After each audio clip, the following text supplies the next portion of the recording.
Hello everyone, ಇದು ನಿಮ್ಮ ನೇತ್ರ. ನಾನೀಗ ಫ್ರೀಕ್ವೆಂಟಾಗಿ ಜಾಸ್ತಿ ವೀಡಿಯೋಸ್ ಆಗ್ತಾ ಇಲ್ಲ, ಏನು ಅಂದ್ಕೊಬೇಡಿ. ಹೆಲ್ತ್ ಇಶ್ಯೂಸ್ ಆಗಿರ್ಬೋದು, ವರ್ಕ್ ಪ್ರೆಷರ್ ಆಗಿರ್ಬೋದು, ಅದರಿಂದ. ಬಟ್ ಇನ್ಮೇಲಿಂದ ಅಟ್ಲೀಸ್ಟ್ ಫ್ರೀಕ್ವೆಂಟ್ ಆಗಿರೋಕ್ಕೆ ಟ್ರೈ ಮಾಡ್ತೀನಿ ಅಂತ ಹೇಳ್ತಾ, ಇನ್ನು ಬಿಗ್ ಬಾಸ್ ಅವ್ರ ಕಡೆಯಿಂದ ಒಂದು ಪ್ರೋಮೋ ಅಪ್ಡೇಟ್ ಆಗಿದೆ. ತುಂಬ ಚೆನ್ನಾಗಿದೆ. ನಮ್ಮೆಲ್ಲರಿಗೂ ಗೊತ್ತು, ನಾಮಿನೇಷನ್ ಹತ್ರ ಬರ್ತಾ ಅಂದರೆ ಸೋಮವಾರ ನಾಮಿನೇಷನ್ ಇದೆ ಅಂದರೆ ಸಂಡೇ ಎಪಿಸೋಡು ಡೆಫಿನೆಟ್ಲಿ ಅದಕ್ಕೆ ಒಂದು ಕಿಚ್ಚು ಹಾಕೋ ಪ್ರಯತ್ನ ಅಂತೂ BB ಟೀಮು ಮಾಡುತ್ತೆ. ಅದರಲ್ಲಿ most of the time successful ಆಗಿದೆ. ಇದು ಒಂಥರ ಅದೇ ಥರ ರಿಲೇಟೆಡ್ ಟಾಸ್ಕ್ ಅಂತ ಹೇಳ್ಬೋದು. ಆ ಟಾಸ್ಕ್ ಏನಪ್ಪ ಅಂದರೆ ಬೋರ್ಡ್ಸ್ ಇಟ್ಟಿದ್ದಾರೆ, 12 to 1 ಇಟ್ಟಿದ್ದಾರೆ. ಅದರಲ್ಲಿ ಕಂಟೆಸ್ಟೆಂಟ್ಸು ಯಾರಿಂದ ಜಾಸ್ತಿ TRP ಬರ್ತಾ ಇದೆ ಅವರಿಗೆ ಜಾಸ್ತಿ ನಂಬರ್ ಕೊಡಬೇಕು, ಯಾರಿಂದ ಕಡಿಮೆ TRP ಬರ್ತಾ ಇದೆಯೋ ಅವರಿಗೆ ಕಡಿಮೆ ನಂಬರ್ ಕೊಡಬೇಕು. ಮತ್ತು ಯಾಕೆ ಅಂತ ಒಂದು ಸೂಕ್ತ ರೀಸನ್ ಕೊಡಬೇಕು. ಅದು ಒಂದು ಚಿಕ್ಕ ಟಾಸ್ಕು. ನನಗೆ ಇಲ್ಲಿ ಹನುಮಂತು ಅವರು ಸೇಫ್ಗೆ ಮಾಡಿದ್ರ ಅಂತ ಅನ್ನಿಸ್ತು. ಯಾಕಂದರೆ ಅವರಿಗೆ ಗೊತ್ತು ಅವರಿಂದ ಸ್ವಲ್ಪ TRP ಬರ್ತಾ ಇದೆ ಅಂತ. ಸುದೀಪ್ ಸರ್ ಹತ್ರ ಮಾತಾಡೋದಾಗಿರ್ಬೋದು, ಮತ್ತು ಅಷ್ಟೇ ಹನುಮಂತು ಹೇಳಿದ್ಮೇಲೆ ಅಲ್ಲಿ ಮುಗೀತು, ಕ್ಲಾಸ್ ಎತ್ತಿ ಅಂತ ಹೇಳ್ಬೋದು. ಇದೆಲ್ಲ ಒಂದು ಮತ್ತು ಕಿಚ್ಚನ ಚಪ್ಪಾಳೆ ಕೂಡ ಹನುಮಂತು ಅವರಿಗೆ ಸಿಕ್ಕಿದೆ ಆಯಿತಾ. 2 ಸಲ ಕ್ಯಾಪ್ಟನ್ ಆಗಿದ್ದಾರೆ, ಅದಂತೂ ಈಸಿ ಮಾತಲ್ಲ. ಅದು ಹನುಮಂತು ಅವ್ರಿಗೆ ಕೂಡ ಗೊತ್ತಿರುತ್ತೆ ನಾನು ಚೆನ್ನಾಗಿ ಆಡ್ತಾ ಇದ್ದೀನಿ ಅಂತ. ಇದೆಲ್ಲ ಗೊತ್ತಿದ್ದು ಕೂಡ ಅವರಿಗೆ ಅವರು 1ನೇ ನಂಬರ್ ಕೊಟ್ಕೊಂಡಿದ್ದು ನನಗೆ ಖಂಡಿತ ಸೇಫ್ ಗೇಮ್ ಅನ್ನಿಸ್ತು.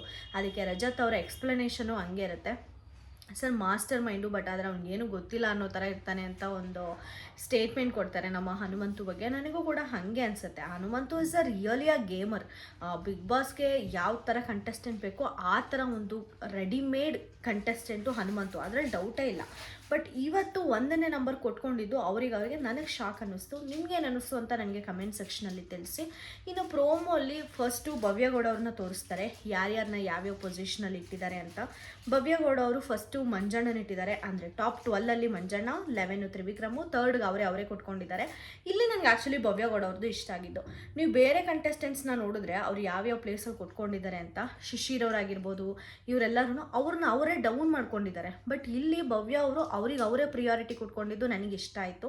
ಅಂದರೆ ತುಂಬ ಜನರಲೈಸ್ ಆಗಿ ಥಿಂಕ್ ಮಾಡಿದ್ದಾರೆ ಅಂತ ಅನ್ನಿಸ್ತು. ಮಂಜಣ್ಣ ಮತ್ತು ತ್ರಿವಿಕ್ರಮ್ ಫೈಟ್ ಜಾಸ್ತಿ ಆಗ್ತಿರೋದ್ರಿಂದ ಅವರಿಂದ TRP ಬರ್ತಾ ಇರ್ಬೋದೇನೋ. ನಾನು ಟಾಸ್ಕ್ ಎಲ್ಲ ತುಂಬ ಚೆನ್ನಾಗಿ ಆಡ್ತಾ ಇದ್ದೀನಿ, ಅದಕ್ಕೋಸ್ಕರ ನಾನು 3rd ಇರ್ಬೋದು ಅಂತ 3rd ಕೊಟ್ಕೊಂಡಿದ್ದಾರೆ. 4th ರಜತ್ ಕೊಟ್ಟಿದ್ದಾರೆ, 5th Hanumanthu, 10th place Bhavya Gowda ಅವ್ರು ಕೊಟ್ಕೊಂಡಿದ್ದಾರೆ, 9th ನಮ್ಮ ರಜತ್ತು, 8th ಹನುಮಂತು, ಧನ್ರಾಜು, ಅದಾದ ನಂತರ ನಮ್ಮ ಗೋಲ್ಡ್ ಸುರೇಶ್ ಅವರು, ಗೌತಮಿ ಅವರು, ಸೆಂಟರಲ್ಲಿ ಯಾರಿದ್ದಾರೆ ಅಂತ ಗೊತ್ತಿಲ್ಲ. ಅದಾದ ನಂತರ ಐಶೋರ, ಇದು ಮೋಕ್ಷಿತ ಅವ್ರು ಅನಿಸುತ್ತೆ, ಮೋಕ್ಷಿತ, ಶಿಶಿರು, ಐಶ್ ಅವ್ರು ಕೊಟ್ಟಿದ್ದಾರೆ. ಐಶ್ ಅವ್ರಿಗೆ ಟಾಪ್ 1 ಕೊಟ್ಟಿದ್ದಾರೆ. ರೀಸನ್ ಏನು ಹೇಳ್ತಾರೆ ಅನ್ನೋದು ಮಾತ್ರ ಕ್ಲಿಯರ್ ಆಗಿರಬೇಕಾಗುತ್ತೆ. ಯಾಕಂದರೆ ಐಶುಗೂ ಮತ್ತು ಇವರಿಗೆ ಆಗ್ತಾ ಇಲ್ಲ ಅನ್ನೋದು ನಮಗೆ ಕ್ಲಿಯರಾಗಿ ಗೊತ್ತಾಗ್ತಾ ಇದೆ. ಟಾಪ್ 4 ಮೋಸ್ಟ್ಲಿ ಚೈತ್ರ ಕುಂದಾಪುರ ಅವರು ಕೊಟ್ಟಿರ್ತಾರೆ, ಯಾಕಂದರೆ ಎಲ್ಲರನ್ನೂ ಕವರ್ ಮಾಡಿದ್ದಾರೆ, ಅದಕ್ಕೋಸ್ಕರ. ಇಲ್ಲಿ ಐಶ್ ಅವ್ರನ್ನ ಟಾಪ್ 1 ಕೊಟ್ಟಿರೋದು ರೀಸನ್ನು ಕರೆಕ್ಟಾಗಿ ಹೇಳಿದ್ರೆ ಮಾತ್ರನೇ ಚೆನ್ನಾಗಿರುತ್ತೆ. ಇಲ್ಲಾಂದರೆ ಇವರಿಬ್ರಿಗೂ ಕೋಲ್ಡ್ ವಾರ್ ಆಗ್ತಿರೋದ್ರಿಂದ ಒಬ್ರಿಗೊಬ್ರಿಗೆ ಕೊಟ್ರ ಅಂತ ಅನಿಸುತ್ತೆ. ಯಾಕಂದರೆ ಶಿಶಿರ್ ಅವ್ರು ಕ್ಯಾಪ್ಟನ್ಸಿ ಟಾಸ್ಕ್ ಆಡ್ತಿರ್ಬೇಕಾದ್ರೂ ಕೂಡ ಭವ್ಯ ಅವರು ಐಶ್ವರ್ಯ ಅವರು ತಳ್ಳಿ ಅಂದರೆ ಮುಚ್ಕೊಂಡು ಕುತ್ಕೊಳ್ರಿ ಅಂತಾರೆ. ಅದು ಭವ್ಯ ಅವರು ಐಶ್ವರ್ಯಗೆ ಸ್ವಲ್ಪ ರೂಢ್ ಇದ್ದಂಗಂತೂ ಕಾಣಿಸ್ತಾ ಇದೆ. ಐಶ್ ಅವರು ಕೂಡ ಅದನ್ನು ಹಂಗೆ ತೋರಿಸ್ತಾ ಇದ್ದಾರೆ. ರೂಢಾಗಿ ಮಾತಾಡಲ್ಲ, ಬಟ್ ಆ್ಯಕ್ಷನಲ್ಲಿ ಐಶ್ವರ್ಯ ಕಡೆಯಿಂದನೂ ಬರ್ತಾ ಇದೆ. ಇವ್ರ ಮಧ್ಯೆ ಕೋಲ್ಡ್ ವಾರ್ ಅನ್ನೋದು ಆಗ್ತಾನೆ ಇದೆ. ಬಟ್ ಅದನ್ನು ರೀಸನ್ ಹೇಳ್ಬೇಕಾದ್ರೆ ಒಂದು ಒಳ್ಳೆ ರೀಸನ್ ಕೊಟ್ಟು ಏನು ಮಾಡಿದ್ರೆ ಚೆನ್ನಾಗಿರುತ್ತೆ. ಯಾಕಂದರೆ ಐಶ್ವರ್ಯ ಅವ್ರ ಪರ್ಫಾರ್ಮೆನ್ಸು ಈ ವಾರ ಸಿಕ್ಕಾಪಟ್ಟೆ ಚೆನ್ನಾಗಿತ್ತು. ನಂತರ ಶಿಶಿರ್ ಅವರು ಟಾಪ್ 2 ಯಾರು ಕೊಟ್ಟಿದ್ದಾರೆ ಅಂತ ಇಲ್ಲಿ ಕ್ಲಾರಿಟಿಯಾಗಿ ಕಾಣಿಸಲ್ಲ. ಬಟ್ ಟಾಪ್ 10 ನಮ್ಮ ಇವರು ಕೊಟ್ಟಿದ್ದಾರೆ, ಮಂಜಣ್ಣವರು ಕೊಟ್ಟಿದ್ದಾರೆ, 9 ನಮ್ಮ ಇವರು ಕೊಟ್ಟಿದ್ದಾರೆ ರಜತ್ಗೆ, ಧನ್ರಾಜು, ತ್ರಿವಿಕ್ರಮು, ಮೋಕ್ಷಿತ. ನಂತರ ಗೌತಮಿದು ಮತ್ತು ಮೋಕ್ಷಿತದು ಎಕ್ಸ್ಚೇಂಜ್ ಮಾಡ್ತಿರೋ ಹಂಗೆ ಕಾಣಿಸ್ತಾ ಇದೆ ನಮಗೆ. ಅದಾದ ನಂತರ ಐಶ್ವರ್ಯ ಅವರು, ಗೋಲ್ಡ್ ಸುರೇಶ್ ಅವರು, ಭವ್ಯ ಅವರು ಆ ಥರ ಕೊಟ್ಟಿದ್ದಾರೆ. ಸೊ ಇಲ್ಲಿ ನಮ್ಮ ಶಿಶಿರ್ ಅವ್ರನ್ನ ಅವರೇ ಕಡಿಮೆ ಇಟ್ಕೊಂಡಿರೋದು ನಮಗೆ ಕಾಣಿಸ್ತಾ ಇದೆ. ಇಲ್ಲಿ ಜೋಡಿಸಿರೋದು ನೋಡಿದಾಗ ಆನೆಸ್ಟ್ ಆಗಿರಬೇಕಾ ಇಲ್ಲಿ, ಇಲ್ಲಾಂದರೆ ಅವ್ರ ಎಕ್ಸ್ಪ್ಲನೇಷನ್ ಕೊಡೋದ್ರ ಮೇಲಂತೂ ಗೊತ್ತಾಗುತ್ತೆ. ಯಾಕಂದರೆ ಟಾಪ್ 1 ಅಂತೂ ಅವ್ರಿಗೆ ಯಾರು ಅಂತ ಗೊತ್ತಾಗ್ತಾ ಇಲ್ಲ. ನಂತರ ಇಲ್ಲಿ ಮಂಜಣ್ಣ ಕೊಟ್ಟಿರೋ ಆರ್ಡರ್ ಮಾತ್ರ ನನಗೆ ಕ್ರೇಜಿ ಅಂತ ಅನ್ನಿಸ್ತು. ಮಂಜಣ್ಣ ಕೂಡ ಅಷ್ಟೇ ಅವರೇ ಕೊಟ್ಕೊಂಡಿದ್ದಾರೆ. ಫಸ್ಟ್ ಟಾಪ್ 12 ನಮ್ಮ ಹನುಮಂತು ಕೊಟ್ಟಿದ್ದಂಗಿದ್ದಾರೆ, ಟಾಪ್ 11 ಅವರು ರಜತ್ತು, ಚೈತ್ರ ಕುಂದಾಪುರ, ಮೋಕ್ಷಿತ, ಧನ್ರಾಜು, ತ್ರಿವಿಕ್ರಮು, ಗೌತಮಿ, ಐಶ್ವರ್ಯ, ಸುರೇಶು, ಭವ್ಯ, ನಂತರ ಶಿಶಿರು. ಇದನ್ನೆಲ್ಲ ನೋಡಿದ್ರೆ ಎಲ್ಲ ಕಂಟೆಸ್ಟೆಂಟ್ಸು ಕೂಡ ಸೇಫ್ಗೆ ಮಾಡ್ತಾ ಇದ್ದಾರಾ ಅಂತ ಅನ್ನಿಸ್ತು ನನಗೆ, ಎಕ್ಸೆಪ್ಟ್ ಭವ್ಯಗೌಡ ಅವರು ಕರೆಕ್ಟಾಗಿ ಕೊಟ್ಟಿದ್ದಾರೆ ಅಂತ ಅನ್ನಿಸ್ತು. ಮಂಜಣ್ಣ ಹೆಂಗಂದರೆ ಮಂಜಣ್ಣ ಮುಖವಾಡ ಹಾಕೊಂಡು ಯಾರು ಆ ವಾರ ಚೆನ್ನಾಗಿರ್ತಾರೋ ಅವ್ರ ಜೊತೆ ಅವ್ರಿಗೆ ಜಾಸ್ತಿ ಕೊಟ್ಟಿರ್ತಾರೆ, ಇನ್ನು ಮಿಕ್ಕಿದವ್ರಿಗೆಲ್ಲರಿಗೂ ಕಡಿಮೆ ಕೊಟ್ಟಿರ್ತಾರೆ ಮಂಜಣ್ಣ ಅವರು. ಚೈತ್ರ ಕುಂದಾಪುರ ಅವ್ರನ್ನ ನೀವು ಇಲ್ಲಿ ಅಬ್ಸರ್ವ್ ಮಾಡಿದ್ರೆ ಮೋಸ್ಟ್ ಆಫ್ ದ ಮೆಂಬರ್ಸ್ ಅವರು ಟಾಪ್ 5 ಟಾಪ್ 6 ಒಳಗಡೆನೇ ಇಟ್ಟಿದ್ದಾರೆ. ಅದನ್ನು ಯಾಕೆ ಅಂದರೆ ಅವ್ರು ಜಗಳ ಮಾಡೋದಕ್ಕೆ ಮಾತ್ರನೇ, ಜಗಳ ಮಾಡಿದ ತಕ್ಷಣವೇ ಕಂಟೆಂಟ್ ಬರುತ್ತೆ, ಇನ್ನು ಮಿಕ್ಕಿದವರೆಲ್ಲ ಸುಮ್ಮನೆ ಇರ್ತಾರೆ ಅಂದರೆ ಅದರಿಂದನೇ TRP ಬರುತ್ತೆ ಅಂತ ಚೈತ್ರ ಅವ್ರನ್ನ ಇವರೆಲ್ಲ ಮೇಲೆ ಎತ್ಕೊಂಡು ಹೋಗ್ತಾ ಇದ್ದಾರಾ ಅಂತ ನನಗನ್ನಿಸ್ತು. ನಮ್ಮ ಹನುಮಂತು ಅವ್ರನ್ನ ಇಟ್ಟಿರೋದು ನೋಡಿದ್ರಂತೂ ನನಗೆ ಶಾಕ್ ಆಯಿತು.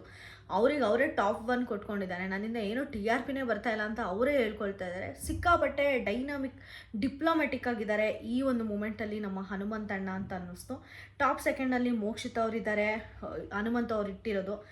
ಫಸ್ಟ್ ಟಾಪಿಂದ ಬರಬೇಕು ಅಂತಂದರೆ ಟಾಪ್ 9ಲ್ಲಿ ಚೈತ್ರ ಕುಂದಾಪುರ, ಶಶಿರು, ಮತ್ತು ನಮ್ಮ ಧನರಾಜ್ ಅವರು, ನಮ್ಮ ಗೋಲ್ಡ್ ಸುರೇಶ್ ಅವರು, ಐಶ್ವರ್ಯ ಅವರು, ಈ ಥರ ಒಂದು ಡಿಫ್ರೆಂಟ್ ಪೊಸಿಷನಲ್ಲಿ. ಇವ್ರಿಗೆ ಗೊತ್ತು ಐಶ್ವರ್ಯ ಅವ್ರು ಏನೂ ಆಡಲ್ಲ ಅಂತ, ಬಟ್ ಅವರು ನೋಡಿದ್ರೆ ಟಾಪ್ 5 ಕೊಟ್ಟಿದ್ದಾರೆ. ಮೋಕ್ಷಿತ್ ಅವರಿಗೆ ಟಾಪ್ 2 ಕೊಟ್ಟಿದ್ದಾರೆ. ಕಂಪ್ಯಾರಿಟಿವ್ಲಿ ಈಗ ಒಂದು ಸ್ವಲ್ಪ TRP ಬರ್ತಿರೋದಂದರೆ ಮೋಕ್ಷಿತ್ ಅವ್ರಿಗೇನೆ.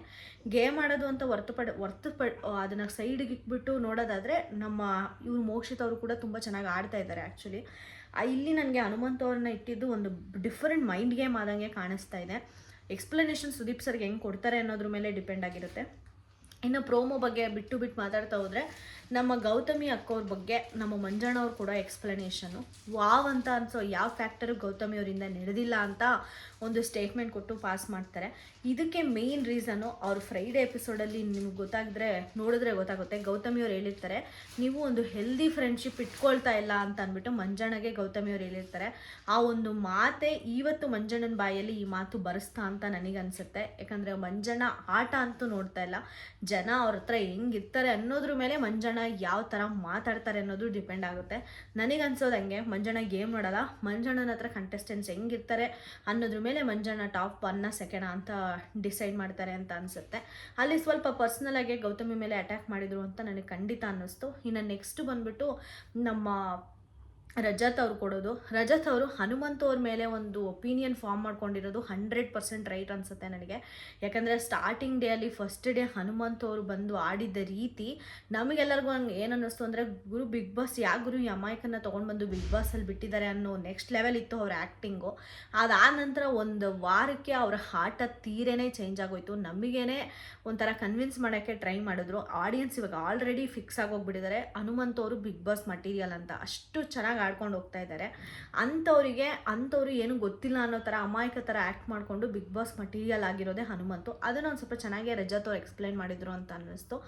ನಂತರ ನಮ್ಮ ಗೋಲ್ಡ್ ಸುರೇಶ್ ಅವರು ರಜತ್ ಮೇಲೆ ಕೊಟ್ಟಿರೋ ಒಂದು ಒಪಿನಿಯನ್ ಏನಿರುತ್ತೆ ಅದು ಖಂಡಿತ ರಾಂಗು. ಯಾಕಂದರೆ 50 ಡೇಸ್ ಆದಮೇಲೆ ಬಂದು ಆಚೆಗಡೆ ಇಷ್ಟೊಂದು ಹವಾ ಕ್ರಿಯೇಟ್ ಮಾಡೋದು ಅಂದರೆ ಚಿಕ್ಕ ಮಾತು ಅಲ್ವೇ ಅಲ್ಲ. ಅದರಲ್ಲಿ ನಮ್ಮ ರಜತ್ ಅವರು ಸಿಕ್ಕಾಪಟ್ಟೆ ಸಕ್ಸಸ್ ಆಗಿದ್ದಾರೆ. ಒಂದು ಟಾಸ್ಕ್ ಅಂತ ಬಂದರೆ ಆಗಿರ್ಬೋದು, ಒಂದು ಮಾತಾಡೋ ವಿಷಯ ಅಂತ ಬಂದರೆ ಆಗಿರ್ಬೋದು, ಒಂದು ಎಂಟರ್ಟೈನಿಂಗ್ ಅಂತ ಬಂದರೆ ಆಗಿರ್ಬೋದು, ಯಾವುದರಲ್ಲೂ ಕೂಡ ರಜತ್ ಅವರು ಕಡಿಮೆ ಇಲ್ಲ. 100% ಕೊಟ್ಕೊಂಡು ಆಟ ಆಡ್ಕೊಂಡು ಬಂದಿದ್ದಾರೆ ಇಲ್ಲಿವರೆಗೂ. ನಮ್ಮ ಸುರೇಶ್ ಅವರು ಏನು ಹೇಳಿದ್ರೋ ಅದು ನನಗೆ ಆ್ಯಕ್ಚುಲಿ ವರ್ಕ್ ಆಗಲಿಲ್ಲ ಅಂತ ಅನ್ನಿಸ್ತು. ರಜತ್ ಅವರು ಸಿಕ್ಕಾಪಟ್ಟೆ ಚೆನ್ನಾಗಿ ಆಟ ಆಡ್ತಾ ಇದ್ದಾರೆ ಹೇಳಬೇಕು ಅಂದರೆ. ಇನ್ನು ಇದನ್ನು ಹೊರತುಪಡಿಸಿ ಇದನ್ನು ಸ್ವಲ್ಪ ಆಚೆ ಇಟ್ಟು ಬೇರೆ ಮಾತಾಡೋದಾದರೆ, ನಮ್ಮ ರಜತ್ ಅವರು ಮತ್ತೆ ನಾಮಿನೇಷನ್ ಒಂದು ಆರ್ಡರ್ ಮಾಡೋಕ್ಕೆ ಬರ್ತಾರೆ. ಆಗ ನಮ್ಮ ಗೋಲ್ಡ್ ಸುರೇಶ್ ಅವ್ರಿಗೆ ಕೊಟ್ಟಿದ್ದ ಟಾಂಗ್ ಮಾತ್ರ ಸೂಪರ್ ಆಗಿತ್ತು. ನನಗೆ ರಜತ್ ಅವ್ರು ಮಾತಾಡೋ ರೀತಿನೇ ಇಷ್ಟ ಆಗೋದು. ಬೇರೆಯವರು ಸ್ವಲ್ಪ ಶುಗರ್ ಕೋಟ್ ಹಾಕ್ಕೊಂಡು ಮಾತಾಡೋಕ್ಕೆ ಟ್ರೈ ಮಾಡ್ತಾರೆ, ಬಟ್ ರಜತ್ ಮಾತ್ರ ಫೇಸ್ ಟು ಫೇಸ್ ಆನ್ಸರ್ ಕೊಡ್ತಾರೆ. ಅವ್ರ ಮನಸ್ಸಲ್ಲಿ ಏನಿರುತ್ತೋ ಅದನ್ನೇ ತಗಾಮಚ ಅಂತ ಬಿಸಾಕ್ತಾ ಇರೋದೆ, ಅದು ಯಾರೇ ಆಗಿರ್ಬೋದು, ಕೇರೇ ಮಾಡಲ್ಲ. ಆ ಆ್ಯಟಿಟ್ಯೂಡ್ ನನಗೆ ರಜತ್ತಲ್ಲಿ ಸಿಕ್ಕಾಪಟ್ಟೆ ಇಷ್ಟ ಆಗುತ್ತೆ. ರಜತ್ ಅವರು ಸೇಮ್ ಆನ್ಸರ್ ಹೇಳ್ತಾರೆ, ಅಲ್ಲ ಸರ್ ನಾನು ಬಂದಿದ್ದು ಒಂದೇ ದಿನಕ್ಕೇ ಎದ್ರುಕೊಂಡು ಡೋರೆಲ್ಲ ತಟ್ಟಿದ್ದೆ ಈ ಮನುಷ್ಯನ ಪರ್ಫಾರ್ಮೆನ್ಸು ನನಗೇನು ಕಾಣಲ್ಲ ಸರ್. ಅವ್ರು ಹೆಂಗೆ ಕೊಟ್ಟರು ಹಂಗೆ ಕೊಡಿಸ್ತೀನಿ, ನಾನೇನು ತುಂಬ ಒಳ್ಳೆಯವನಲ್ಲ ಸರ್, ಅವ್ರು ಹೆಂಗೆ ಕೊಟ್ಟರು ಹಂಗೆ ಕೊಡ್ತೀನಿ ಅಂತ ಒಂದು ರಗ್ಗಡಾಗಿ ಮಾತಾಡ್ತಾರೆ. ಸುದೀಪ್ ಸರ್ಗೂ ಎದುರ್ಕೊಳ್ಳಲ್ಲ, ಯಾರಿಗೂ ಎದುರ್ಕೊಳ್ಳಲ್ಲ. ನಾನು ಕರೆಕ್ಟ್ ಅನ್ಸಿದ್ರೆ ತನಗೆ ಏನು ಅನ್ಸುತ್ತೋ ಅದನ್ನೇ ಮಾತಾಡ್ತಾರೆ. ಆ ಕ್ವಾಲಿಟಿ ನನಗೆ ರಜತ್ ಅವರಲ್ಲಿ ಸಿಕ್ಕಾಪಟ್ಟೆ ಇಷ್ಟ ಆಗುತ್ತೆ. ಓವರಾಲ್ ಪ್ರೋಮೋ ನೋಡಿದಾಗ ಡೆಫಿನೆಟ್ಲಿ ಇದು ಒಂದು ನಾಮಿನೇಷನ್ ಪ್ರೊಸೀಜರ್ ಏನು ನಡೆಯುತ್ತೋ ಅದಕ್ಕೆ ಹೈ ಇಂಪ್ಯಾಕ್ಟ್ ಕೊಡುತ್ತೆ ಅನ್ನೋದು ಮಾತ್ರ ಗ್ಯಾರಂಟಿ. ನಿಮಗೂ ಹಂಗೆ ಅನ್ಸುತ್ತಾ ಅಂತ ನನಗೆ ಕಮೆಂಟ್ ಸೆಕ್ಷನಲ್ಲಿ ತಿಳಿಸಿ. ನಿಮಗೆ ಈ ವಿಡಿಯೋ ಇಷ್ಟ ಆದರೆ ದಯವಿಟ್ಟು ಲೈಕ್, ಶೇರ್ ಆ್ಯಂಡ್ ಸಬ್ಸ್ಕ್ರೈಬ್ ಅಂತ ಹೇಳ್ತಾ ನಾನು ಈ ವಿಡಿಯೋನ ಮುಗಿಸ್ತಾ ಇದ್ದೀನಿ. Thank you so much.